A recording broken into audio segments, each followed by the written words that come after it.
जय माता दी मित्रों। आज हम चलेंगे माँ वैष्णो के धाम की मानसिक यात्रा पर। इस यात्रा के अंत सफर तक आप यात्रा में आने वाले सभी पड़ावों के दर्शनों के साथ साथ उनके महत्व भी जान जाएंगे। कुछ क्षण के लिए अपने मन को शांत कीजिए, माता रानी का स्मरण कीजिए और मन ही मन जय माता दी बोलते हुए बाणगंगा में स्नान कीजिए। यात्रा का पहला प्रमुख पड़ाव है बाणगंगा। मान्यता है कि जब माँ वैष्णो भैरवनाथ से बचते हुए त्रिकुटा पर्वत की ओर बढ़ रही थी, तब उनके साथ हनुमान जी भी थे। मार्ग में हनुमान जी को प्यास लगी, तब माता ने अपने बाण से धरती पर प्रहार किया और उसी स्थान से जलधारा प्रकट हुई। इसी कारण इस स्थान का नाम पड़ा बाणगंगा। कुछ दूरी तय करने के बाद हम पहुंचते हैं चरण पादुका। मान्यता है इसी स्थान पर माता ने कुछ क्षण रुककर पीछे मुड़कर देखा था कि भैरवनाथ उनका पीछा कर रहा है या नहीं। यहाँ माता के पवित्र चरण चिन्हों की पूजा की जाती है। सभी भक्तों से अनुरोध है कि माँ के नाम का स्मरण करते रहेंगे तो धीरे धीरे हम ये यात्रा सहजता से संपूर्ण कर लेंगे। महसूस कीजिए, हवा में भक्ति का भाव है, चारों ओर गूंज रहा है जय माता दी का जयकारा। आज भी लाखों श्रद्धालु बाणगंगा के पवित्र जल को प्रणाम करते हुए अपनी यात्रा का शुभारंभ करते हैं और फिर लगभग 2.5 किलोमीटर की यात्रा करके चरण पादुका में मां के चरणों में सिर झुकाकर आशीर्वाद प्राप्त करते हैं। बाणगंगा हमें यह संदेश देती है कि जब भक्ति सच्ची हो तो ईश्वर स्वयं हमारे लिए मार्ग और साधन उपलब्ध कराते हैं। चरण पादुका भी हमें जीवन का एक महत्वपूर्ण संदेश देती है। जीवन की यात्रा में आगे बढ़ते रहना आवश्यक है, लेकिन समय समय पर रुककर अपने मार्ग का मूल्यांकन करना भी उतना ही आवश्यक है। अब हम धीरे धीरे पर्वत की ओर बढ़ रहे हैं। आइए कुछ क्षण मौन होकर माता के नाम का स्मरण करें। जय माता दी।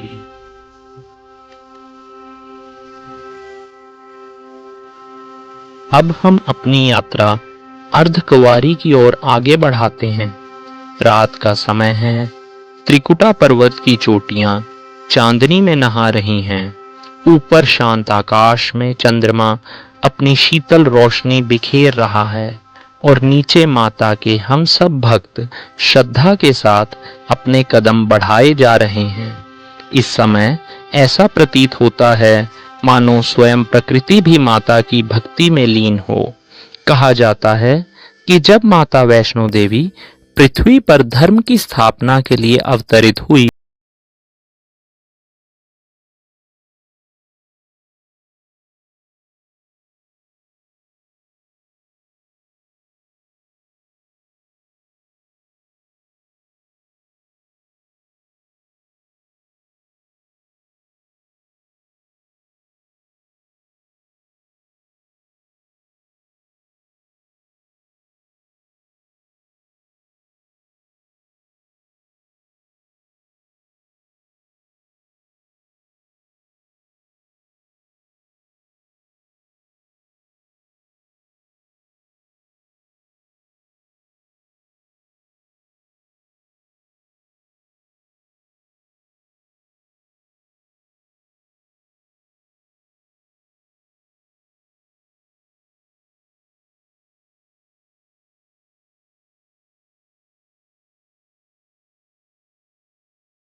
का पार कर चुके हैं।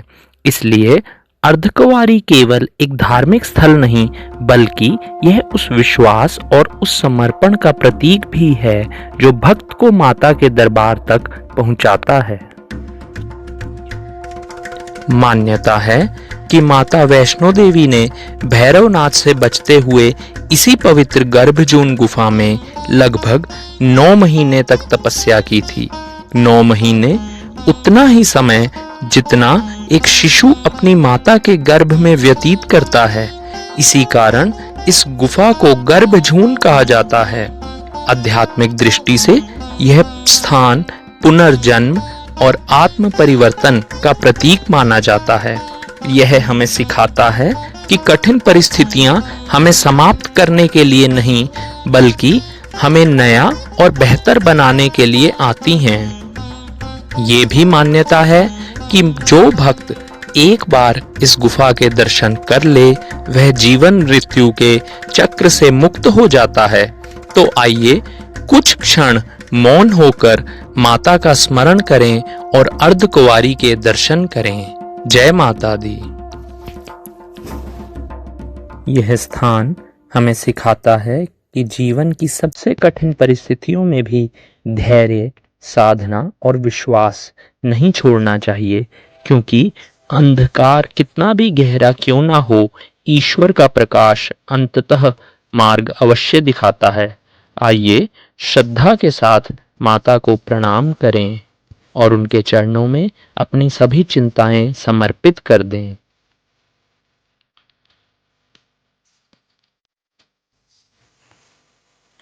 कथा के अनुसार जब माता वैष्णो देवी इस पवित्र गर्भजून गुफा में तपस्या कर रही थी, तब हनुमान जी गुफा के बाहर पहरा दे रहे थे। भैरवनाथ लगातार माता की खोज में था, लेकिन हनुमान जी ने उसे आगे बढ़ने से रोकने का प्रयास किया। अर्धकुंवारी में माता के दर्शन और गर्भजून को प्रणाम करने के बाद अब हम अपनी यात्रा के अगले चरण की ओर बढ़ते हैं। कहा जाता है कि 9 महीने की तपस्या पूर्ण होने के बाद माता वैष्णो देवी ने इस गुफा से एक नए मार्ग से बाहर निकलने का निर्णय लिया। हम भी अपनी यात्रा के अगले चरण की ओर बढ़ते हैं। हम हिमकोटि मार्ग से माता के भवन की ओर बढ़ रहे हैं। थकान तो है, लेकिन माता के दरबार तक पहुंचने की लालसा उससे कहीं अधिक है। रात्रि का यह दृश्य अत्यंत मनमोहक है। दूर पर्वतों के बीच टिमटिमाती रोशनियां ऐसा आभास कराती हैं मानो आकाश के तारे धरती पर उतर आए हों। जैसे जैसे हम आगे बढ़ रहे हैं, वैसे वैसे माता का दरबार निकट आता जा रहा है। कथा के अनुसार गर्भजून गुफा से निकलने के बाद माता वैष्णो देवी त्रिकुटा पर्वत की ऊंचाइयों की ओर बढ़ी। उन्हें ज्ञात था कि भैरवनाथ अभी भी उनका पीछा कर रहा है, लेकिन अब समय निकट था जब उसे माता की वास्तविक शक्ति का अनुभव होने वाला था। मित्रों, जीवन में भी ऐसा ही होता है। कई बार हम किसी वस्तु, व्यक्ति या सफलता के पीछे भागते रहते हैं, लेकिन उसका वास्तविक अर्थ नहीं समझ पाते। अब दूर से भवन की रोशनियां दिखाई देने लगी हैं। हर यात्री के लिए यह क्षण अत्यंत भावुक होता है। घंटों की यात्रा के बाद जब पहली बार माता का भवन दिखाई देता है, तो थकान अपने आप समाप्त हो जाती है। कई श्रद्धालुओं की आंखें नम हो जाती हैं, कई हाथ स्वतः ही प्रार्थना की मुद्रा में जुड़ जाते हैं और होठों पर एक ही नाम होता है, जय माता दी। जैसे जैसे हम माता के भवन की ओर बढ़ रहे हैं, वैसे वैसे इस पवित्र यात्रा की कथा भी अपने चरम की ओर बढ़ रही है। कहा जाता है कि माता वैष्णो देवी केवल शक्ति का ही नहीं, बल्कि करुणा और क्षमा का भी स्वरूप हैं। भैरवनाथ लगातार माता का पीछा कर रहा था, लेकिन माता ने अनेक बार उसे समझाने का प्रयास किया। उन्होंने उसे सही मार्ग अपनाने और अपने अहंकार को त्याग करने का अवसर भी दिया, किंतु जब मनुष्य का विवेक अहंकार के अधीन हो जाता है तब वह सत्य को पहचान नहीं पाता। भैरवनाथ के साथ भी यही हुआ। हमारे शास्त्रों में एक बहुत सुंदर बात कही गई है।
पहुंच चुके हैं। रात्रि की यह शांति, पर्वतों की यह विशालता और माता के जयकारों से गूंजता हुआ यह वातावरण मन को एक अद्भुत अनुभूति से भर देता है। कथा के अनुसार अब भैरवनाथ माता के बहुत निकट पहुंच चुका था, लेकिन वह अभी भी माता के वास्तविक रूप को नहीं पहचान पाया। वह उन्हें एक साधारण कन्या समझने की भूल कर रहा था। उसे यह ज्ञात नहीं था कि वह स्वयं आदिशक्ति का पीछा कर रहा है। मित्रों, जीवन में भी कई बार ऐसा होता है। ईश्वर हमारे सामने होते हैं, उनके संकेत हमारे आसपास होते हैं, लेकिन हम उन्हें पहचान नहीं पाते क्योंकि हमारी दृष्टि बाहर की ओर होती है, भीतर की ओर नहीं। जैसे जैसे हम आगे बढ़ रहे हैं वैसे वैसे माता का दरबार निकट आता जा रहा है। थकान अब महसूस नहीं होती, मन में केवल एक ही उत्साह है, माता के दर्शन। शायद यही भक्ति की सबसे बड़ी शक्ति है। जहां शरीर थक जाता है वहां विश्वास हमें आगे बढ़ाता है। चारों ओर से सुनाई दे रहे हैं जयकारे। प्रेम से बोलो जय माता दी, सारे बोलो जय माता दी। इन जयकारों के साथ न जाने कितने भक्त वर्षों से इस पवित्र मार्ग पर चलते आए हैं। कितनी मनोकामनाएं यहाँ पूर्ण हुई हैं। कितनी आंखों ने यहाँ आकर राहत के आंसू बहाए हैं। और अब वह पावन क्षण दूर नहीं, माता का दरबार हमारा इंतजार कर रहा है। आइए अपने मन को पूर्णतः शांत करें, अपने भीतर की सभी चिंताओं को यहीं छोड़ दें और पूरे विश्वास के साथ माता का स्मरण करें, क्योंकि अगले ही पड़ाव पर हम पहुंचने वाले हैं मां वैष्णो देवी के दिव्य भवन में। देखिए, सामने त्रिकुटा पर्वत की गोद में जगमगाता हुआ मां वैष्णो देवी का दिव्य भवन। रात्रि के अंधकार में चमकती हुई यह पवित्र धाम की रोशनी मानो करोड़ों भक्तों की आस्था का प्रकाश बनकर फैल रही है। कितनी ही मनोकामनाएं लेकर श्रद्धालु यहाँ आते हैं, कितनी ही प्रार्थनाएं यहाँ आकर माता के चरणों में समर्पित होती हैं। और आज हम भी माता के दरबार के सम्मुख उपस्थित हैं। कहा जाता है कि जब माता ने भैरवनाथ को अनेक अवसर देने के बाद भी उसे नहीं समझा पाई, तब उन्होंने अपने दिव्य स्वरूप का प्राकट्य किया। यहीं त्रिकुटा पर्वत पर माता ने महाकाली का रूप धारण किया। यह केवल शक्ति का प्रदर्शन नहीं था, यह धर्म की रक्षा और अधर्म के अंत का संदेश था। अब कल्पना कीजिए, आप भवन के प्रांगण में प्रवेश कर रहे हैं। घंटियों की मधुर ध्वनि वातावरण में गूंज रही हैं। श्रद्धालु माता के जयकारे लगा रहे हैं और आपका मन धीरे धीरे भक्ति से भरता जा रहा है। आइए कुछ क्षण के लिए मौन हो जाएं, अपने जीवन की सभी चिंताएं माता के चरणों में समर्पित कर दें। अपने परिवार के सुख, स्वास्थ्य, समृद्धि की कामना करें और मन ही मन माता से कहें, हे माँ, मुझे सही मार्ग पर चलने की शक्ति देना। वैष्णो देवी धाम की सबसे विशेष बात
भैरवनाथ को मोक्ष प्रदान किया और एक ऐसा वरदान दिया जिसकी चर्चा आज भी हर श्रद्धालु करता है। माता ने कहा, भैरव, मेरे दर्शन तब तक पूर्ण नहीं माने जाएंगे जब तक भक्त तुम्हारे दर्शन नहीं करेगा। यही कारण है कि आज भी लाखों श्रद्धालु भवन के दर्शन करने के बाद भैरव बाबा के मंदिर अवश्य जाते हैं। मित्रों, यह कथा हमें एक गहरा संदेश देती है। ईश्वर न्याय भी करते हैं और करुणा भी करते हैं। भूल करने वाला व्यक्ति यदि सच्चे हृदय से पश्चाताप करे तो उसके लिए क्षमा का मार्ग खुला रहता है। यही है मां वैष्णो देवी की कृपा, यही है इस पावन यात्रा का सार। जय माता दी। इसी के साथ मां वैष्णो देवी दरबार की यह मानसिक यात्रा पूर्ण होती है। मैं आशा करता हूँ इस यात्रा के दौरान आपको शांति, श्रद्धा और माता के दिव्य आशीर्वाद का अनुभव हुआ होगा। यदि आपको मेरे साथ यह मानसिक यात्रा अच्छी लगी हो तो कृपया इस वीडियो को लाइक करें, अपने परिवार और मित्रों के साथ साझा करें और ऐसे ही आध्यात्मिक एवं प्रेरणादायक वीडियो देखने के लिए चैनल को सब्सक्राइब करना ना भूलें। माता रानी की कृपा आप और आपके परिवार पर सदैव बनी रहे।